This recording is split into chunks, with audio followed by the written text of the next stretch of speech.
乡亲大家平安，今仔日是新历的8月初9，旧历的7月初9，礼拜5。乡亲若好你加在，这个强烈的风台利奇马已经减弱为中度风台，而且伊咧行的路草偏去哩较北平，也就是离台湾较远一丝啊。所以总雨量甲风势无像进前所预测的遐尼啊大，遐尼啊多。新竹、苗栗、台中甲花莲已经先来解除着陆上的风台警报。也毋过，咱北部的乡亲也是尽量踮伫咧厝，莫出门，因为这个雨也是会一大阵一大阵，部分的区域佫有短时间的强降雨，甚至佫会透这个十级风，这是互咱行路拢行袂稳哦。有关这个利奇马风台上新的进展，要请咱的气象主播房叶涵讲互咱知。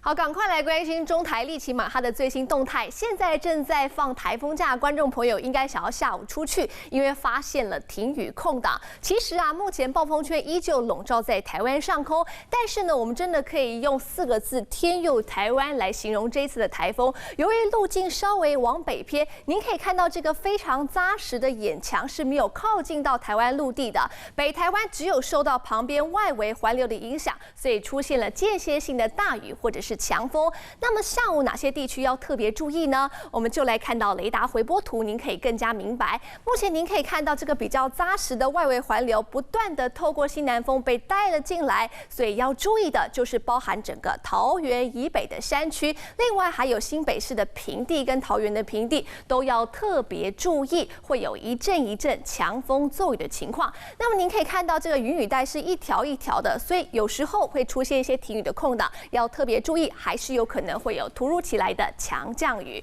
那么下午开始雨主要会下在哪？我们预计在今天深夜的时候，其实暴风圈就会脱离台湾的本岛。您可以注意到是路径有持续往北偏往西北的方向移动，但是中央气象局持续针对了桃园以北地区发布了陆上警报。目前其实新竹、苗栗、台中都是已经解除陆警的状况，而未来雨会怎么下，我们就一块来看。您可以注意到的是，今天最主要还是下在整个新竹以北的山区哦，所以观众朋友，山区活动要尽量避免。那么从今天晚上开始，您会发现到整个新竹以北地区雨都开始停歇下来，但是随着更多的西南风被带了进来，所以从今天晚上一路到明天白天，高屏地区的山区都要留意会累积大量的雨量。那么最后有几个关键字要特别提醒观众朋友，现在开始呢，其实北台湾下午还是有雨带被甩进来，所以要注意的是一阵一阵的强风跟骤雨的情况，